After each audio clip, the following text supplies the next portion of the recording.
Welcome to Tanakh Talk. I'm your host, William Hall, broadcasting live out of Kingston, Texas, USA, with, I believe, episode number 106 of TNT, the Twisted New Testament, with Rabbi, the man, Stuart Federow from the Big H. Welcome back. Don't smoke crack. You're never going to get tired of that. You know you're not. Thank you for having me as usual, and I thought it was 107. It might be. It's over 100. I know that. Just like it was over 100 today, too. I'm like sunburned. Not really. I got a deep tan. I feel like that one guy, that one movie star who looks like he's trying to get like chocolate brown. I don't know. Anyway, old school guy back in the 80s. Yeah, I don't know his name. Okay. It's okay. Anyway, so tonight's topic, for sure, this is good. So tonight's topic is going to be, are the Jews expecting a Messiah? And I put on the image, I actually put an image up that said on the thumbnail, said, are they expecting a dying Messiah? But really, that's not the point. The point is, are they expecting what? A Messiah? A Messiah? No, then you said something else. Oh, a dying Messiah. Oh. But that's really not the key focus. The key focus is Messiah in general. So, but that would also be a problem as well. So, there we have it. So, where do we start with this thing? Here's how we start, and here's how we finish. No. Okay, see ya. Thank you. Next week. Absolutely. That's funny. Okay, Here is a story that I like to tell that really, I think, at least goes to the crux of all this whole Messiah bit. Okay? Let's say it's 3 o'clock in the afternoon on a Sunday, and you are sitting in your house reading your newspaper or studying your book. And all of a sudden, half the lights go out in your house. And so you put down whatever it is you're reading, you flick with the switch on the light, doesn't change anything. You then flick the switch that's on the wall, and nothing changes. You wind up going outside to the little box with all the breaker switch box thingies on it, and there's nothing wrong. So you come back inside your house and you pick up the phone, and to correct the problem, you call a electric company, electric company. And about 30 minutes later, the door, and as the guy tells you that he is in fact the electrician, he sweeps past you into your house with pipes and wrenches. Mm-hmm. I like where this is going. And he says, well, I'm the electrician. Tell me which faucet is going bad. Beautiful. And you say, well, there is no faucet going bad. I need an electrician. But he doesn't listen. He goes up to every faucet, but there's no problem with the faucets. And so he goes to the toilets, and there's no problem with the toilets.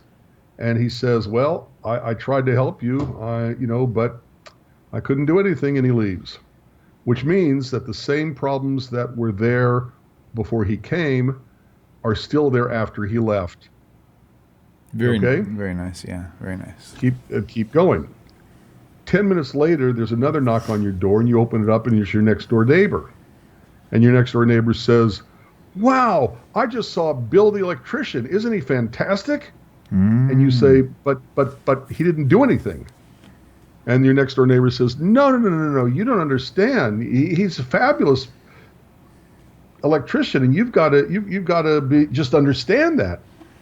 And you say, but nothing's changed since he came and went. And they look at you like you're crazy, and they say, well, don't you understand what the purpose and function is of an electrician? And you say, yeah, he fixes the electricity, electrical problems.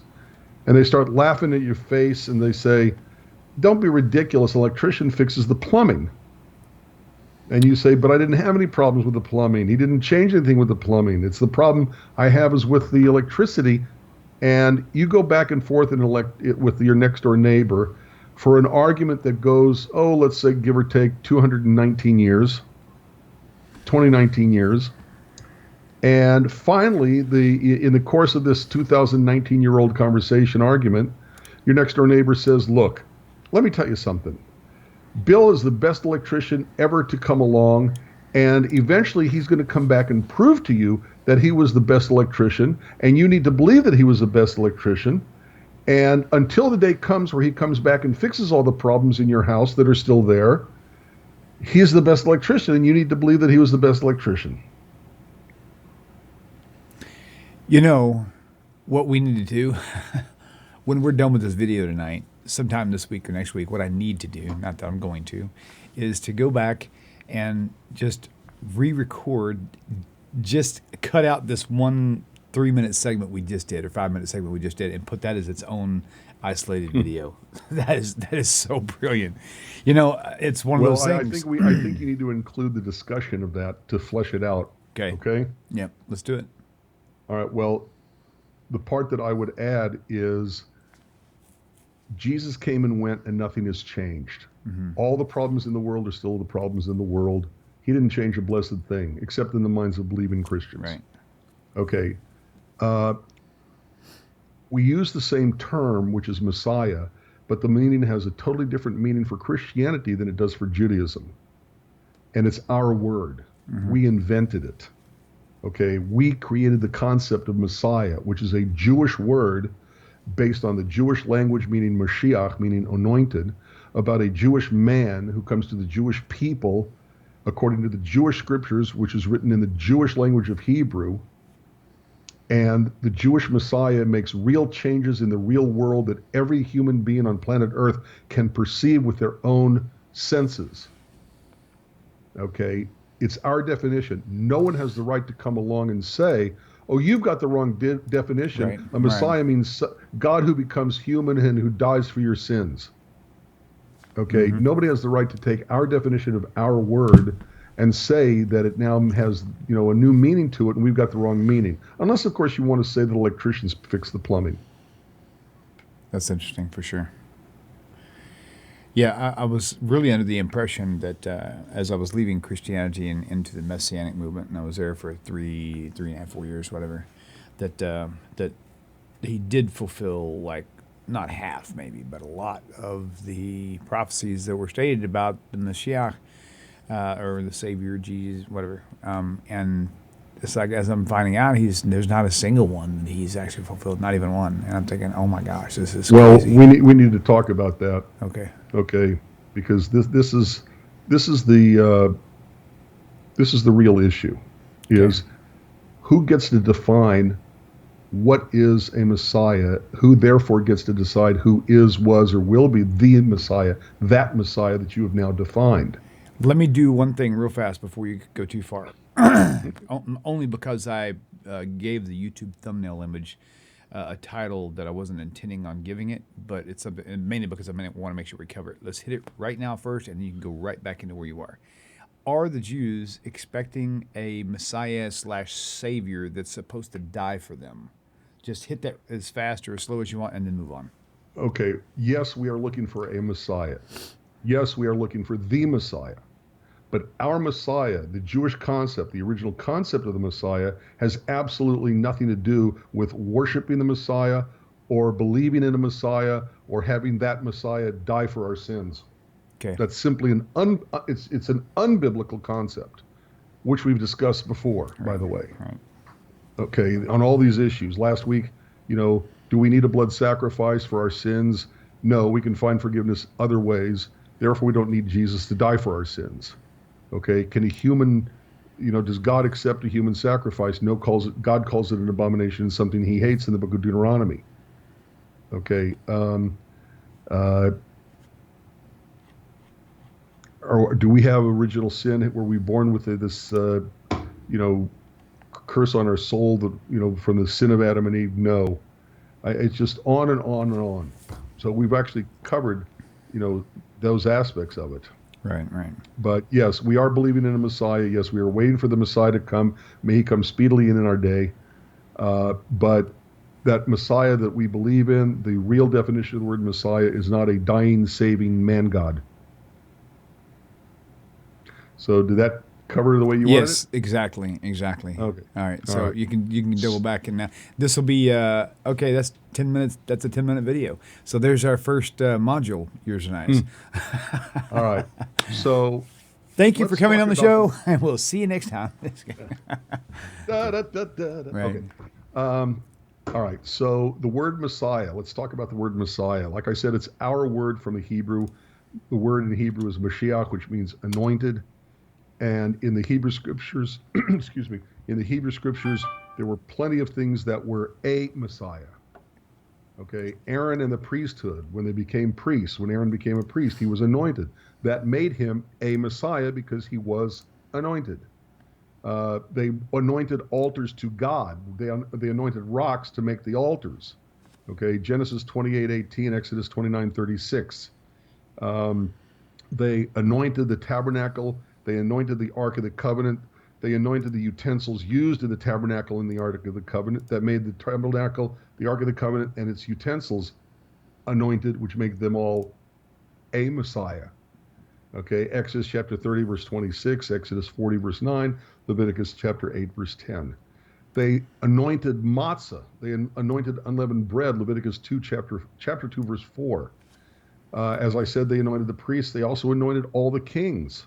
So every king is, in fact, a Messiah.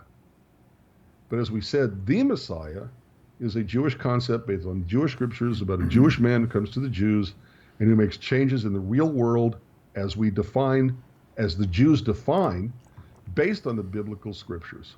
Okay, and these changes in the real world are changes that anyone can perceive with their own senses outside your own window in the real world. So, based on what you're saying, if I'm hearing you right, then when it says a utensil was anointed, that utensil is Messiah.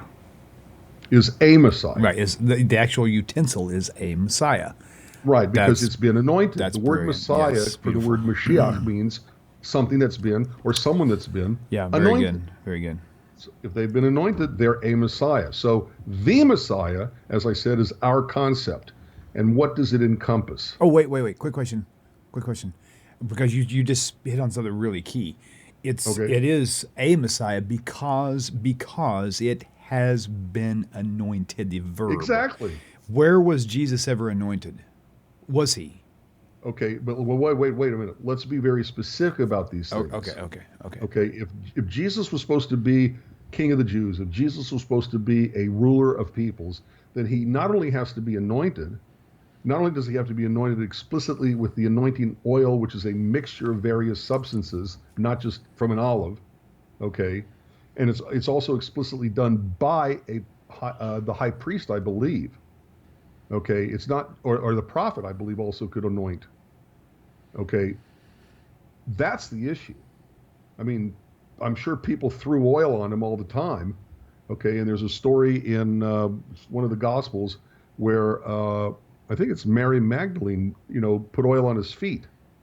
That's not what we're talking about. What we're talking about is an explicit ritual ceremony to anoint him and thereby make him, by the anointing, a ruler, a king. Rabbi, here's something I'm going to do throughout the show tonight.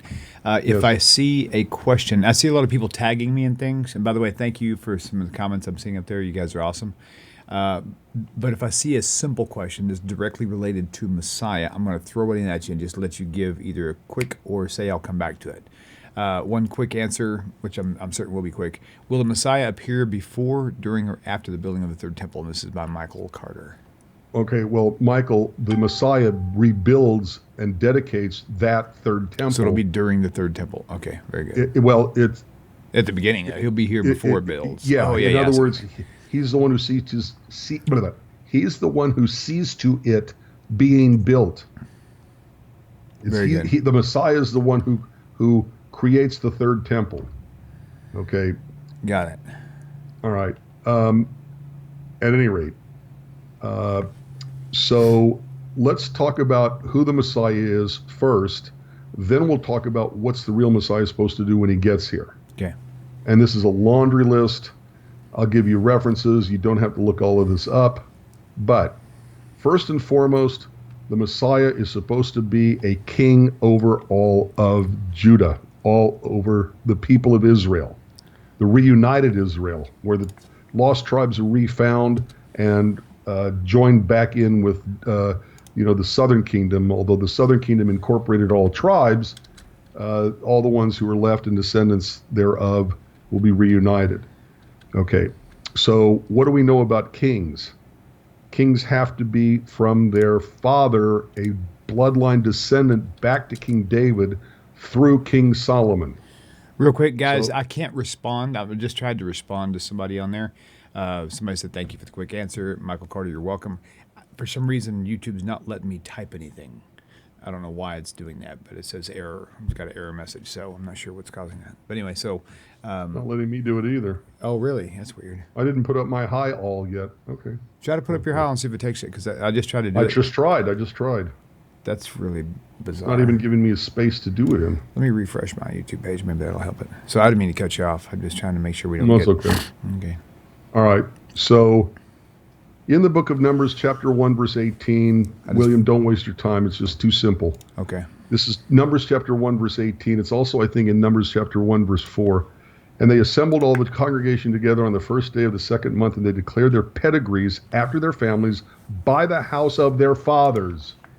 They declared their pedigrees after their families by the house of their fathers. It says Jesus has no known father other than the adopted one. He would not count. Right, exactly. Okay. Okay. Now, and for this, we are TNT. Don't forget the NT of TNT. Right. Let's take a look at something in Matthew chapter 1, verse 16. If you By the don't way, mind. Rabbi, you can't type because you're not signed in. I figured out that was my deal. It told me I needed to Wait, sign what? in. YouTube, you have to sign in if you're. No, I'm signed in. I'm right there. Okay, I'm just telling you what I did. Apparently, I was not signed in. Now that I've signed in to YouTube, now I can type in there in the chat. That's all I'm saying. According to this, I'm signed in. Okay, click on your little icon at the top right. It's even waiting for, it says Stuart Federow, but it won't give me a place to talk. Oh, interesting. Okay. Gotcha. All right. Well, at any rate. Moving on. So if you don't mind, okay, take a look at Matthew chapter 1, verse 16. It's the lineage of Jesus according to Matthew. Sure, 1 second. Let me go. Okay, we need to be explicitly clear on who the Messiah is supposed to be. Then we talk about what he does when he gets here. Okay, Matthew 1. Oh, I better turn that thing off. That's going to be really annoying. Sound like the beginning to a parade, a whistle. Right? That's funny.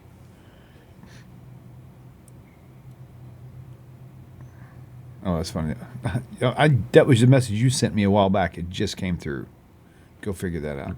Okay, Great. turning it on Okay. mute. Okay, here we go. All right, now, oh yeah, booklet Matthew 1:17. Yeah. Okay, good. All right, and 1 second, 3. No. Yep, 1:17. So all the generations from Abraham to David are 14 No. generations. No. Wait a minute. 16 maybe. Let me find it again. Okay.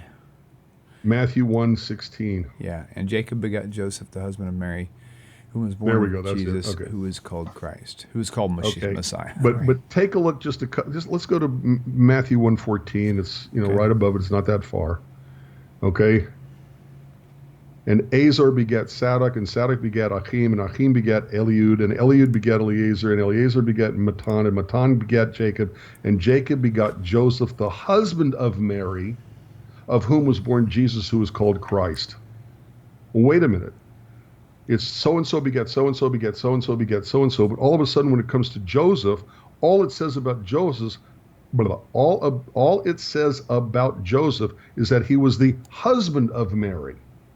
Wouldn't the normal pattern continue by saying, and Jacob begat Joseph, and Joseph begat Jesus? That's a very, very interesting point. Yeah. No kidding. All right. So instead it says, and Joseph was the husband of Mary, Not and the of father, Mary of whom right. was born Jesus. Not the father of Jesus, but Right. the husband of so Mary. Joseph was only the husband of Mary, and when it says of whom was born Jesus, who is called Christ, that's a reference to Mary, that Jesus was born of Mary, Right. Wow. not Joseph. That's insane. So the whole lineage of Joseph is irrelevant because according to the New Testament itself, Jesus' father wasn't Joseph. Joseph, let's be honest, Joseph didn't have sex with Mary to make Jesus. Right. Okay. Please also take a look at the Lucan version, which is Luke chapter 3, verse 23. Did you just say the Lukenbach version? Lucan. It's the I was just joking. Okay. it's the adjectival form of the noun, the proper noun Luke. Lucan. Luke. Oh, Luke okay. chapter 3 verse 23. Okay. Luke 3:23.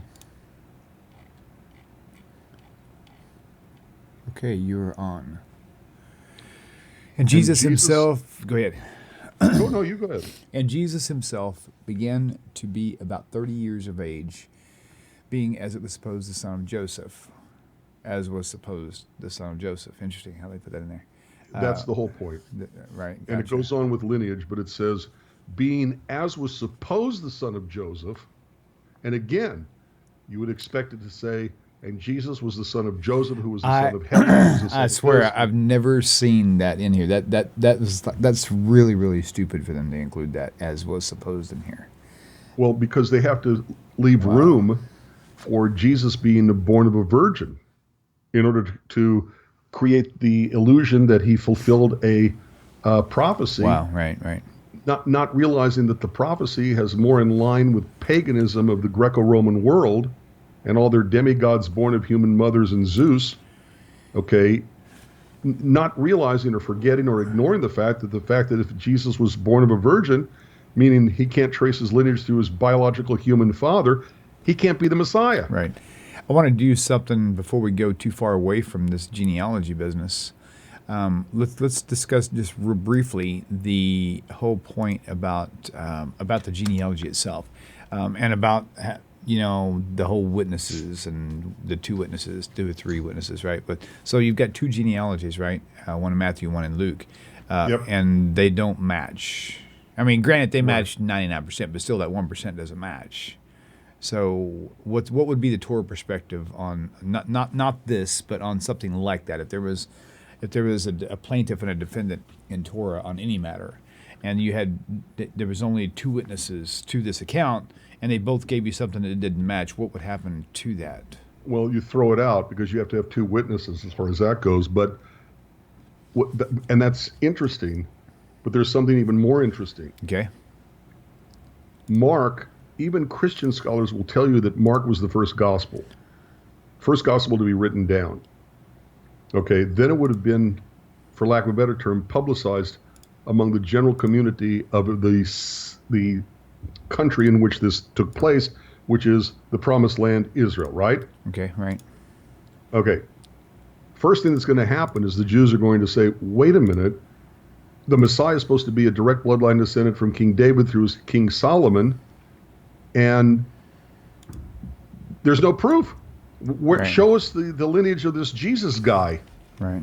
Well, that was the complaint about Mark's gospel, and so the later gospel of Matthew, and then even later gospel of Luke, which are most people think are roughly the same, give or take 10 years period time. So you had Mark in late 60s, you had Matthew in the 70s, Luke in the 80s, and John in the late 90s, even according to Christian scholars, by the way. Okay, so what happened is that Matthew knew about the complaints, and Luke knew about the complaints, that Mark had no lineage, no genealogy of Jesus, and so each one independently invented one. That's why they don't agree. Right. Okay, so instead of taking a look at Chronicles, okay, which is where there's a list of genealogies, they started playing fast and loose with what they have. Okay, we saw this in Matthew, chapter 1, verse 17. Don't go to it. Okay.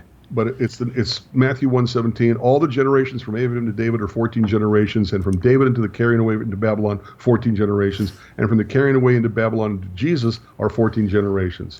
Oh, I love that, where they skip. And it's just wrong. Okay, they Right. ignore certain people who are bad people. They don't want to show Jesus being related to them. They just skip them so that it enables them to count 14 generations. Right. Some of the people in the lineage in Matthew, okay, are famous people who didn't happen to be from the tribe of Judah, but they threw them in there because they were famous. But I don't want to get into that now. Right. Okay, that's even more complicated than I really want to make it right now. Okay, the point is that both Matthew and Luke agree that Joseph, whose genealogy is found in both Matthew and Luke, wasn't the biological father of Jesus, rendering the lineage irrelevant. Okay, and by the way, nowhere in Matthew and nowhere in Luke does it say anything about being Mary's genealogy. The idea that Luke's genealogy is Mary's genealogy is made up out of thin air. And the thing is, it's used to excuse the fact that they are different genealogies. And they'll say, oh, well, that was Mary's. Well, if it was Mary's, okay, it doesn't matter because lineage, as we said from the book of Numbers, chapter 1, is only traced through the father. Right. Okay, Jewishness is through the mother, which is citizenship rights, the rights that you obtain from citizenship that you inherit from a mother or father. Okay, but lineage, inheritance rights, like inheriting the throne, you only get through your father. Okay, now, take a look real quick at Isaiah chapter 11, verses 1 through 10. While you're looking at that, I'm going to say something, okay? Go for it. But kind of listen, because I need you to answer my questions. Okay. William, can I, Stuart Federow, be the King of England? No. Why can't I be? Because you're too handsome and you're not a citizen. You actually have to be Okay. a relative. You have to be blood. Yeah. Exactly. You have to Right. be in the lineage, and I don't have it. You said Isaiah Right now- Isaiah 11:1?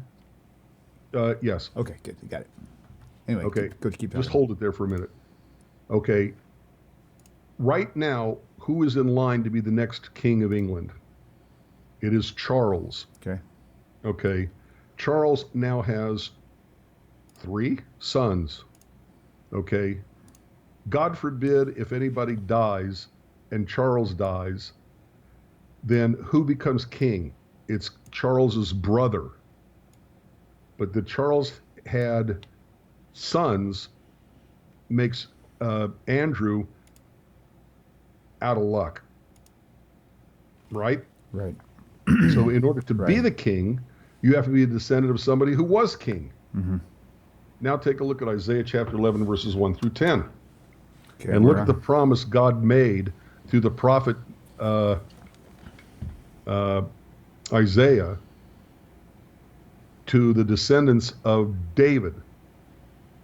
Isaiah 11:1, and there shall come forth a rod out of the stem of Jesse, and a branch shall grow out of his roots, and the spirit of the Eternal shall rest upon him, the Hey, spirit Rabbi. of wisdom and understanding. Hold on. I'm sorry, what? Hold on. I'm not. Oh, sorry. I'm not matching it for some reason.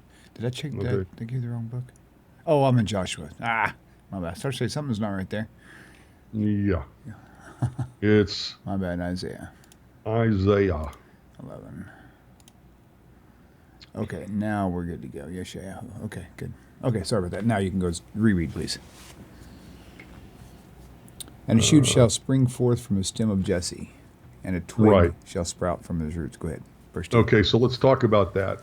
Who was Jesse? Jesse was the father of King David. So the stem of Jesse is King David. And then it says, a shoot shall spring forth from the stem of Jesse. A shoot shall spring forth from David, which means a direct bloodline descendant of King David. Now go to the bottom of this passage, Okay. which is actually verse 10. Okay. And what we're going to find is another reference where the lineage of David is eternal. Okay, this is verse 10. It shall come to pass on that day that the root That the root of Jesse, which is David, or the descendant of King David, shall stand as a banner for peoples. To him shall the nations inquire, and his peace shall be with honor. Okay? Okay. So in order to be the king, you have to be a direct bloodline descendant down from King David. You have to be a descendant of King David. That's what the biblical text reads, right? Right. Take a look at Jeremiah verse 33. Jeremiah verse 23, verse 5. Okay. 23:5. Right. Oh, I gotta select the chapter. 1 second. 23. Too far. Go back. 23:5. Okay, cool. And let's put this on the screen again here. Okay, very good. 23:5. Behold, the days are coming, saith the Lord, when I will set up of David a righteous shoot, and he shall reign as king and prosper. Whoa. Right. And he shall perform judgment and righteousness in the land. On the earth. In other words, once again, it's a promise that only the bloodline descendants of King David shall be able to be king. Right. This verse makes me think that we should touch base on the idea of why it is, according to Tanakh, the Hebrew Scriptures, aka Old Testament, why it is that Jesus dying and not having children and all this other stuff really create a major problem in Judaism. So can you just touch that real fast? I know you're probably going to get there, but I figured this might be a good place to drop in. The point is that Jesus didn't fulfill any of the requirements of being the Messiah. Right. And if he dies before any of them get done, he ain't it. Right, right. Okay? In other words, look, the whole world, even though it's really not the reason, but everybody knows, well, Jesus never brought peace. Okay? Lo yisa goy el goy chereb, lo yilmadu od milchama. Okay, pardon my lousy singing voice.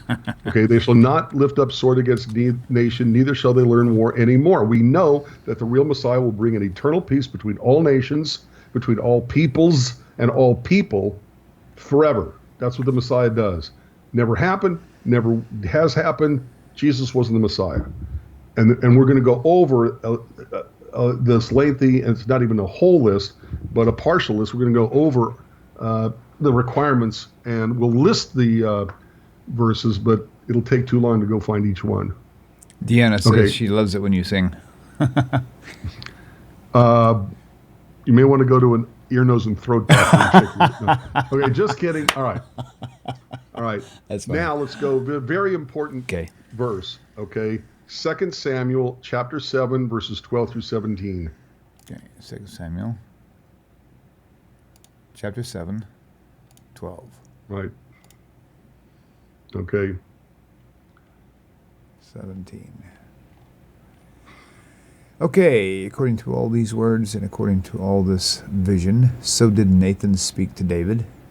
Am I in the right place? Yes. 2 Samuel chapter 7, verse 12. Oh, 7:12. Oh, yeah. Yeah. Oh, when your days are finished. 12 to 17. Well, go ahead. We'll get down there in a minute. When your days are finished and you shall lie with your fathers, then I will raise up a seed. Wait, I'm sorry. Before, I'm going to ask you to repeat that verse. Sorry. Okay, this is the prophet Nathan speaking to King David. Okay, this is the prophet Nathan speaking to King David. Go ahead. When your days are finished and you shall lie with your fathers, then I will raise up your seed, that shall proceed from your body after you, a descendant, in other words, and I will establish his kingdom. Whoa, that's cool. Keep going. He shall build a house for my name, and I will establish the throne of his kingdom forever. I will be to him a father, and he shall be to me a son, so that when he goes astray, I will chasten him with the rod of men and with the stripes of the sons of Adam. But my mercy shall not depart from him, as I withdrew it from Saul, whom I removed from before you. Remember Nathan speaking to David. And your house and your kingdom shall be confirmed forever before you. Your throne shall be established forever. According to all these words and according to all this vision, so did Nathan speak to David. So here's what this tells us, okay? When David dies, the kingship passes to a son that he has. Look at verse 13. And he shall build a house for my name, this son of David. Who built the house for David? Hello? Sorry, what now? Who built the house for David? Who built a house for King David? Who built the house for God? Solomon. Right. So this is clearly a reference to Solomon. Okay.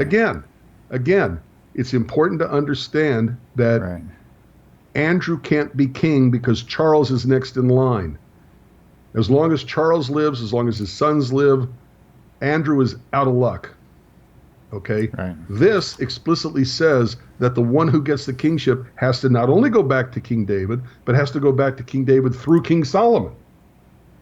Okay? Right. Got it? Yep. Okay. Now take a look at, By the way, if you really want to look real quick, but not you and me, I'm talking about the people listening. Okay. 1 Chronicles chapter 22, verses 9 through 10, exact same thing. 1 Chronicles chapter 22, verses 9 and 10 say exactly the same thing. But what I do want you to look at is Matthew chapter 1, verse 6 through 7. Okay. Where can I find that in the Tanakh? Very funny. Okay. Matthew chapter 1, verse 6 through 7. This is back to the lineage of back to the lineage of Jesus through Matthew. Matthew 21:6.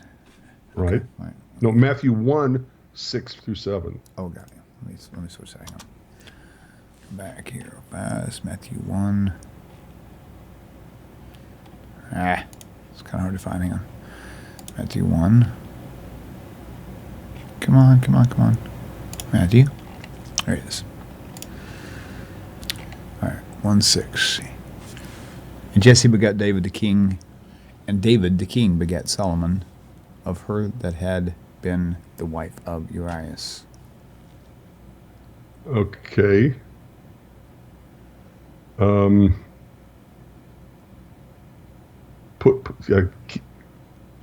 Okay. Read that again. Okay, and Jesse begat David the king, Right. and David the king begat Solomon, of her that had been the wife of Urias. Keep going. And Solomon begat Rehoboam, and Rehoboam begat Abiah, and Abiah begat Asa. Right. So the point is that according to the Matthew version, Solomon is the son of David through whom Joseph, who wasn't the father anyway, Right. was related, was descended, right? Okay. Okay. By the way, notice that it mentions a woman, the wife of Uriah, or in this case Urias, okay, except that the lineage doesn't go through her. She's only mentioned because she's famous. Right. Okay. But the lineage still goes through the husband. Even though the wife may be mentioned, she's only mentioned because she's famous. Now, go to Luke chapter 3, verse 32. Okay.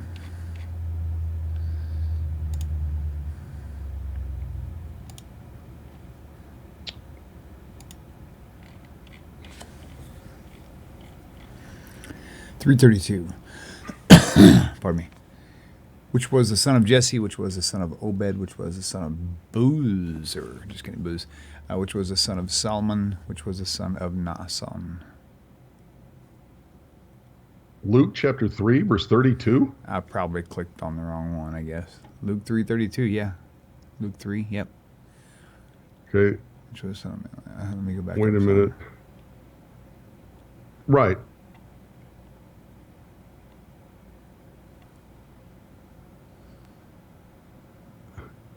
Oh, I'm sorry. 31. I was wondering why. Okay. Oh, okay. 31. Okay. Sorry. So, okay. Go ahead. Which was the son of Maliah, which was the son of Menon, which was the son of Mattatha, which was the son of Nathan, the son of David. Mm-hmm. And David was the son of Jesse in verse 32. So in 31, it's the wrong son of David. Right. Right. It's supposed to be Solomon. We read at least one place out loud, and we made a reference to another place where the only person able to be on the throne of King David was his son Solomon, and then the lineage has to therefore go through Solomon because it explicitly says so, except that according to the Gospel of Luke, the lineage doesn't go through Solomon, the son of David. It goes through Nathan, the son of David. Yep. It's the wrong son. Wow. So even if Christians said that Luke was the version of the lineage of Mary, the lineage itself proves that it can't be used because it's the wrong son of King David. Right. Okay. A real quick comment. This is going out to our YouTuber, AH. Any questions that we have during the show that have nothing to do with the topic of the show, you're going to want to tune into probably Rabbi Tovia Singer's show for that, or wait until we're completely done with this series. Okay, so I've been watching. Yeah, at least with the topic for tonight, which it looks like we're not even going to finish. Yeah, in fact, I think next week is probably going to be part 2 of tonight. It'll have to be. It's too bad, but it'll have to be. So definitely, I'm not missing. If you guys tag me, if you tag me at Tanakh Talk, where I can see it. Now that one, the one I just mentioned, I just happened to notice it. By the way, AH, you didn't actually alert me well because you put a space between Tanakh and talk, and you also spelled it wrong. So if you guys want me to see it, guaranteed that I see it, make sure you spell it right, put at Tanakh talk with no spaces, and it'll alert me. I can see those very clearly. I see all of those, but if it's a question that has nothing to do with tonight's show, then chances are it's going to get missed. Okay, so but reach out to Deanna Moraletti. She's my chief admin, and she can direct you on how to redirect those questions in the right channel. Okay, so not channel, but in the right to the right video source. Okay, so Rabbi, go ahead. Okay, so now I want you to take a look at something, and this is a little bit more complicated. Unfortunately, it'll probably take us through the rest of the show. That's fine. I want you to take a look. We're going to set this up so you will see this very clearly. Take a look at 1 Chronicles chapter 3, verse 15. Okay, I'm going to go to Chabad.org. 1 Chronicles, verse again? Chapter 3, verse 15. Okay. I'm so confused how they set this thing up.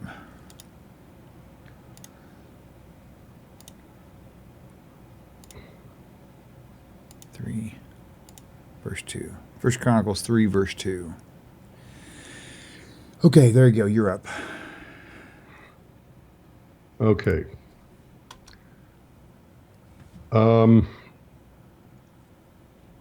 This is Chronicles goes over the lineages, okay?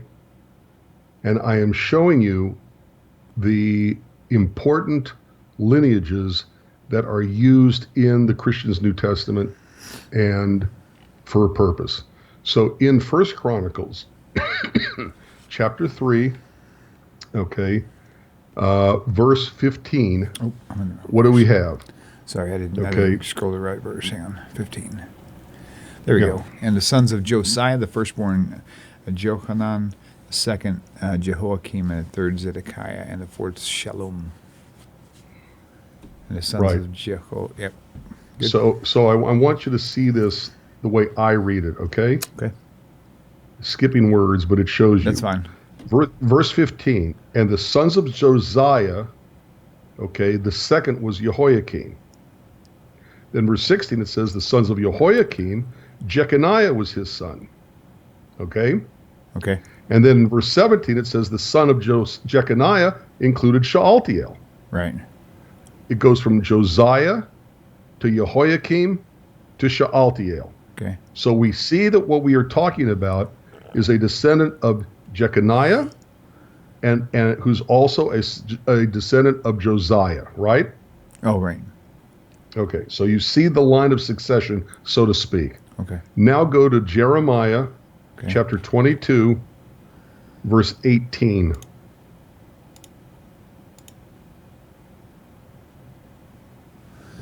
Jeremiah 22:18. Yep. Okay.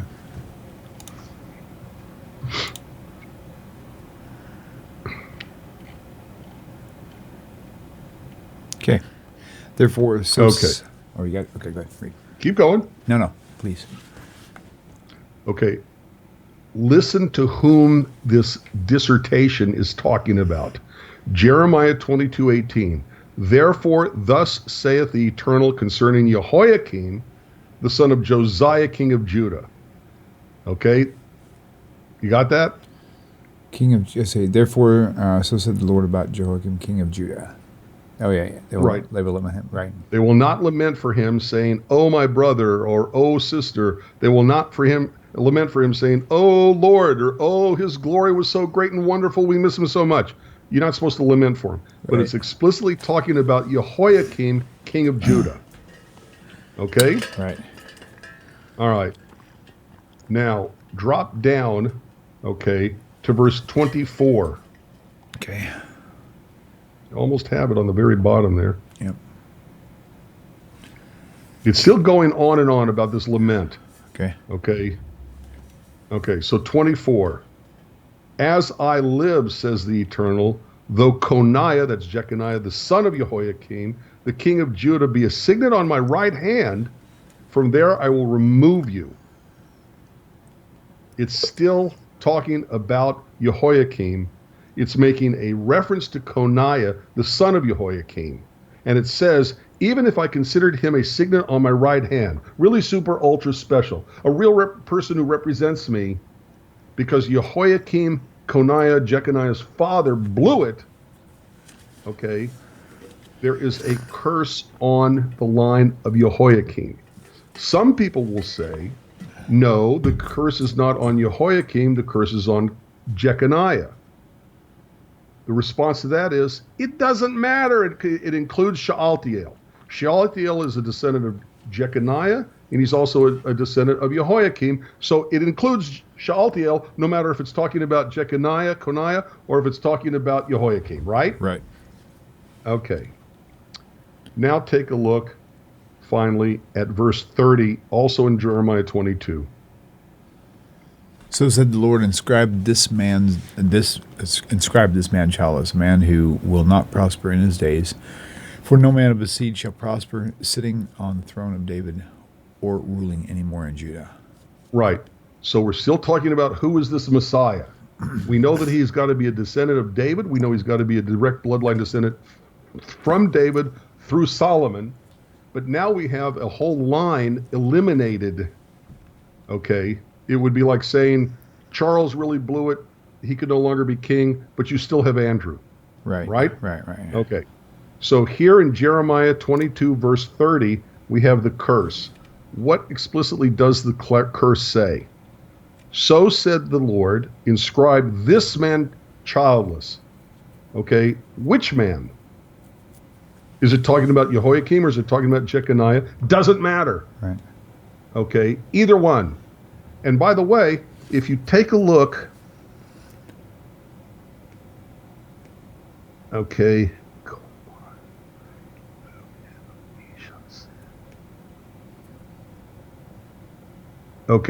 so if you take a look here, the curse says he is childless. Well, wait a minute. We already know the children of Jehoiakim. We already know the children of Jeconiah. So what does it mean to inscribe them as inscribe them childless? It means they may as well be childless because nobody of their children can inherit the throne. Okay? Oh yeah, right. Okay, he's already got kids. So what does it mean to say he's childless? It means he may as well be childless because none of his descendants are going to take the throne. And that's exactly what the curse reads. So said the Lord, inscribe this man childless, a man who will not prosper in his days, for no man of his seed shall prosper, sitting on the throne of David and ruling any more in Judah. Okay? Okay. The response to this is they will talk about Zerubbabel, who was a descendant of Shealtiel. Okay, so real quickly, welcome to Eden YouTuber says, I thought Jeconiah got reinstated. No. What happened is this, and this is what I was about to talk about. Okay, they say he got reinstated, except which one of his descendants were ever on the throne of David? And the answer is none of them.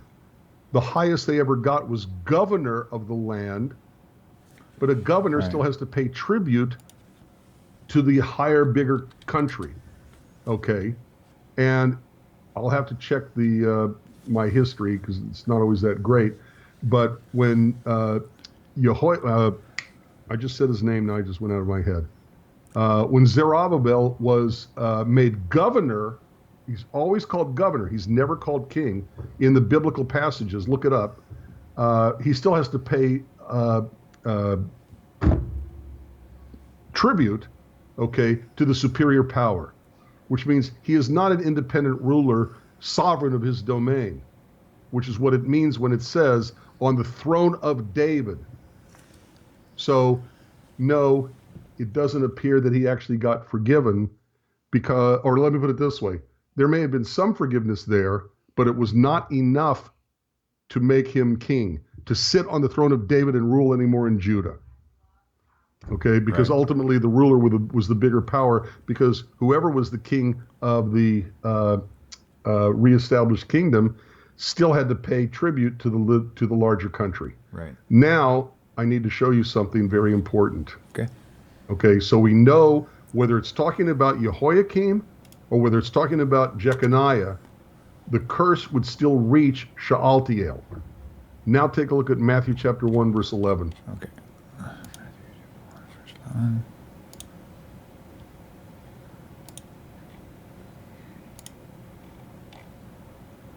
111. Right. 1 second.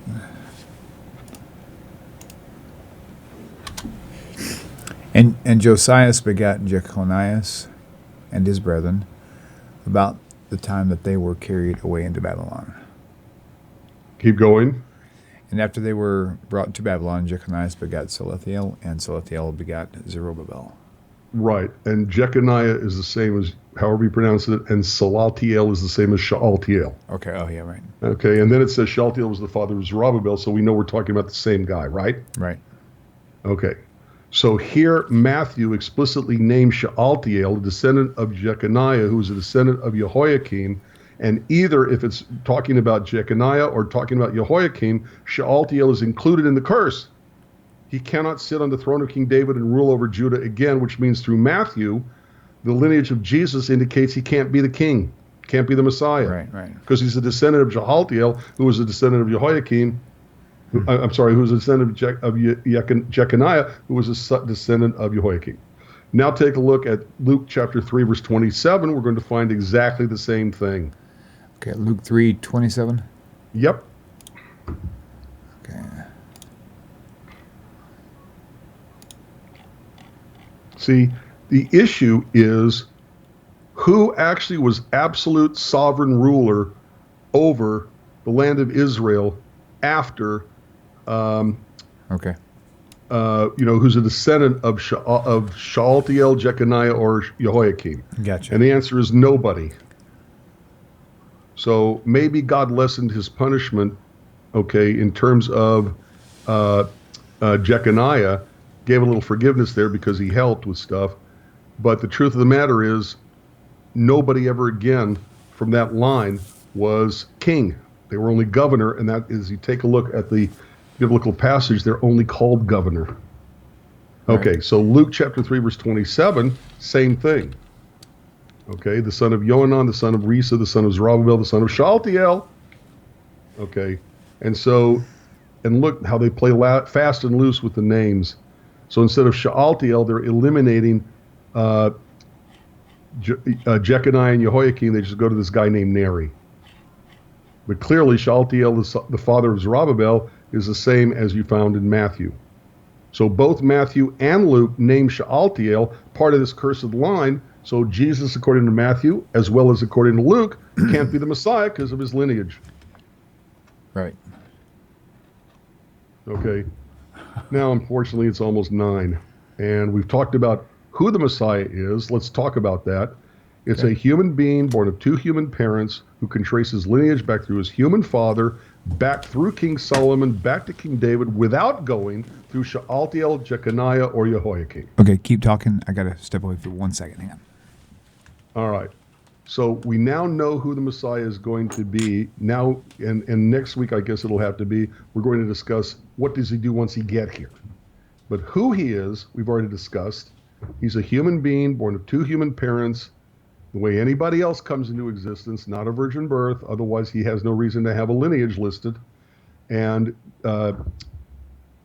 Jesus's lineage is through Shealtiel, and it's also, according to Luke, through Nathan, the brother of Solomon instead of Solomon. And both Matthew and Luke also not only go through Shealtiel, but Matthew and Luke also go back to Joseph. But Joseph wasn't the biological father of Jesus anyway, so who cares about any of this? It's irrelevant. Are you back yet? Just got back. All right.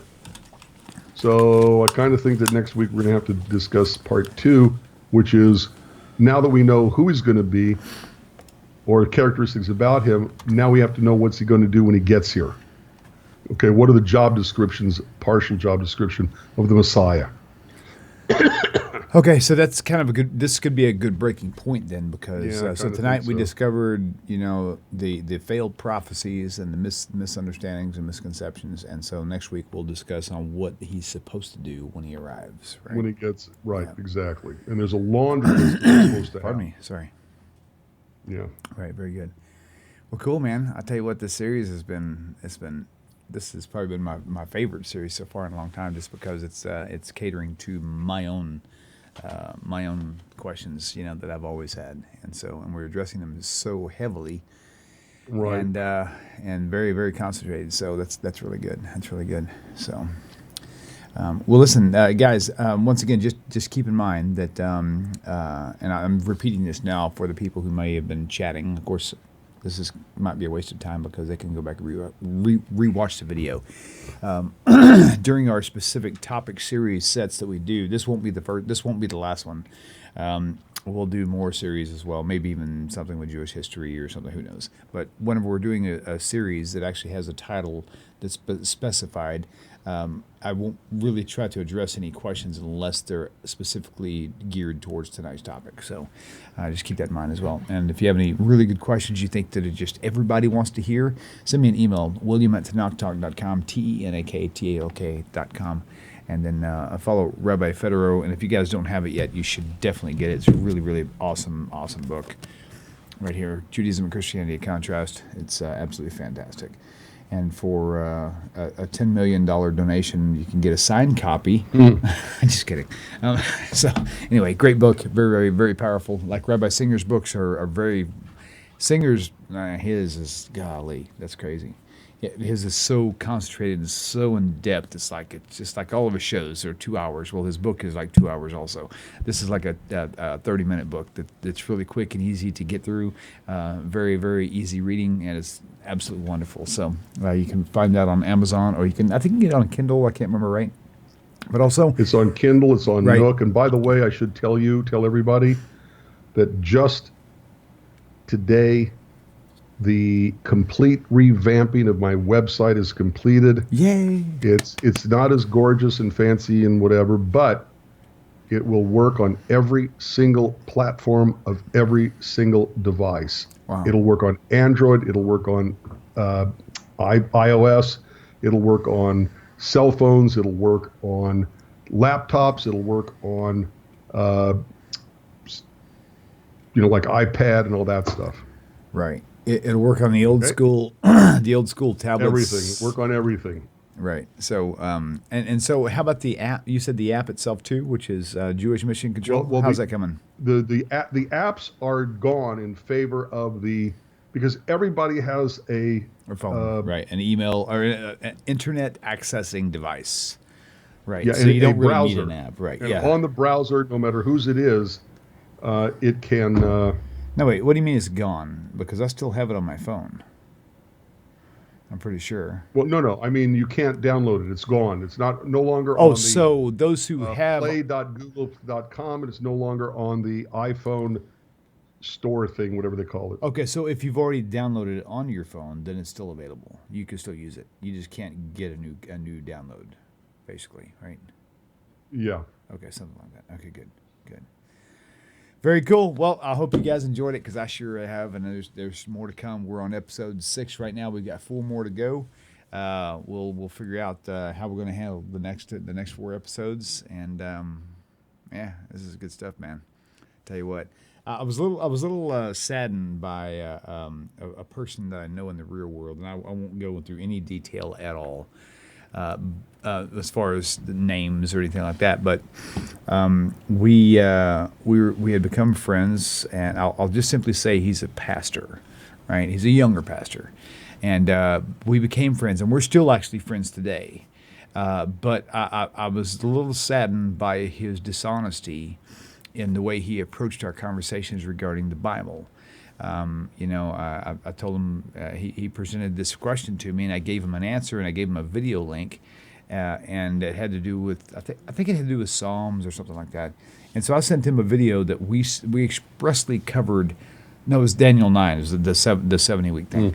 And where me and Rabbi Tovia Singer, not me, he chopped this thing up and dissected it, magnified it 100,000 times. It was amazing. And so sent him the video. The next day, I said, well, did you get a chance to look at the video? And he's like, yeah. He said, that really only confirms my suspicions further. And my only response was, that just tells me you never actually watched that video, did you? And he never responded.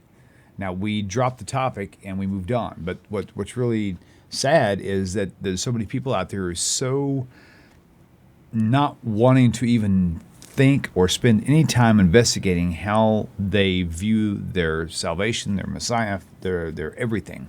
And it really kind of crushed our relationship, because it was the first time I've seen him be dishonest with me. And since then, we've not been as close. We still talk, but it's not the same anymore. William, And it really hurts, man. It really does. I'm just William, saying. I understand how it would hurt. I know exactly what you're saying. I've had people say it to me too. But I have to point out something to you. Okay. And I even have this somewhere. I hope I can find it quickly. Probably not. As a meme on my cell phone. I would love to be able to find this because it's so perfectly worded. I'm really beginning to love memes. I think we should love make. memes. I think we should make T-shirts out of them. I think we should create our own memes. Our own. Yeah. Let's see.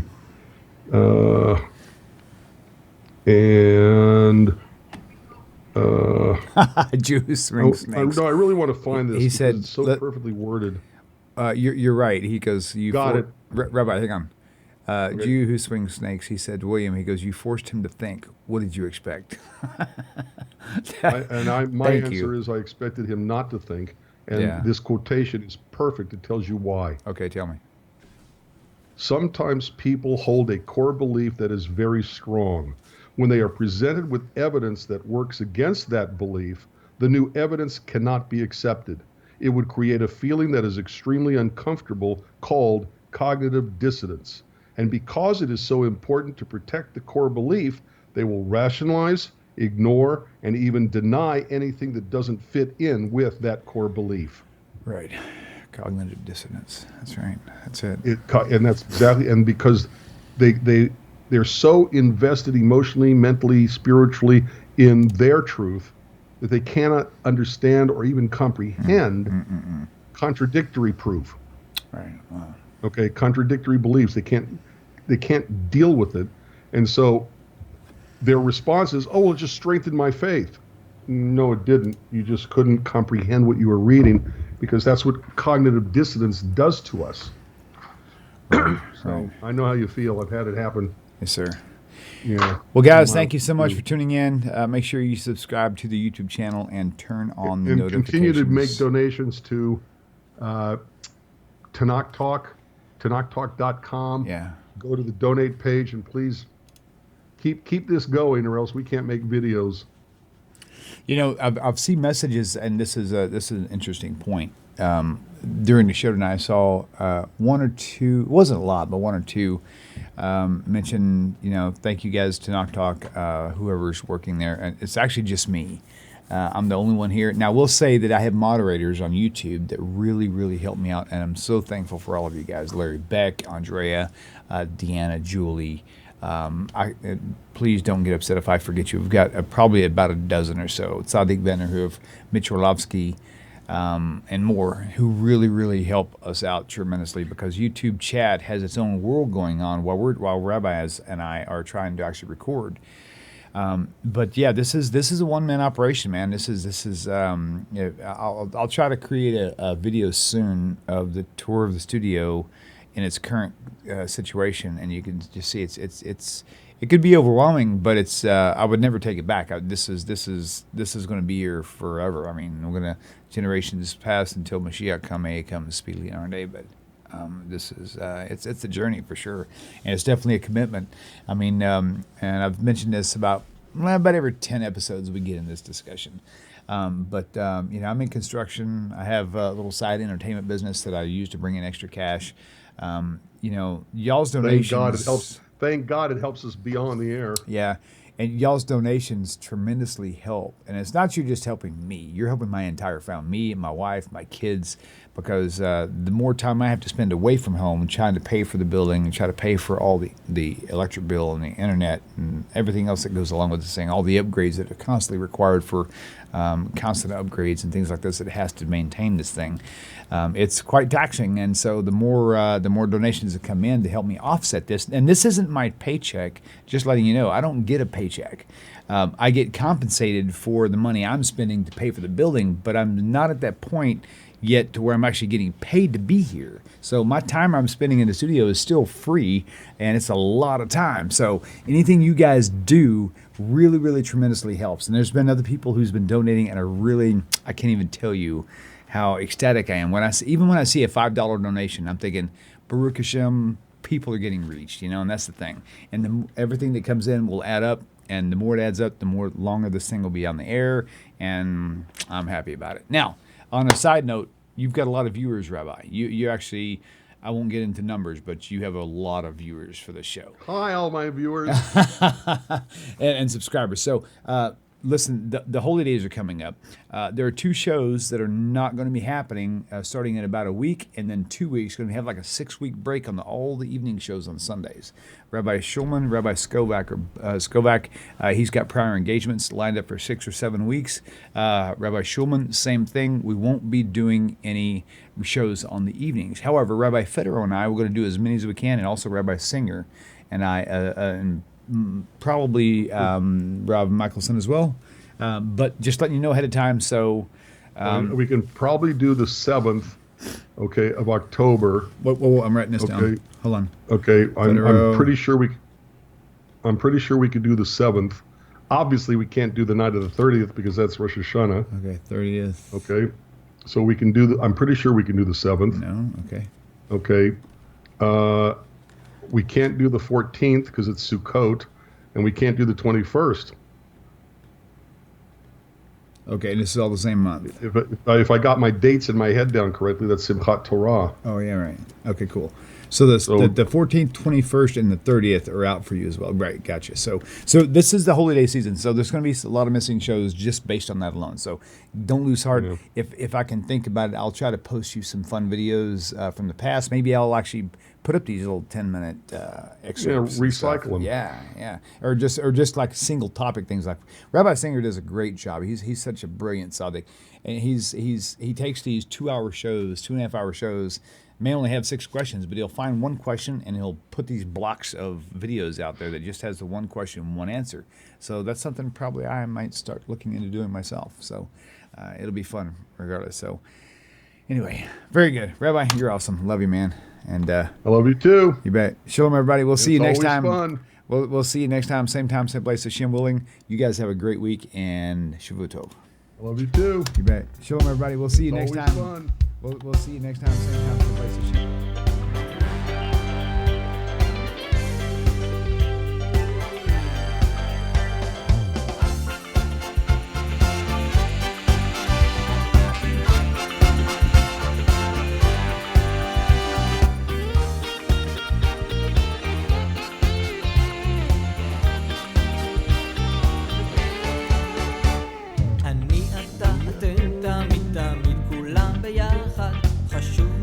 חשוב והכרחי להיות ביחד.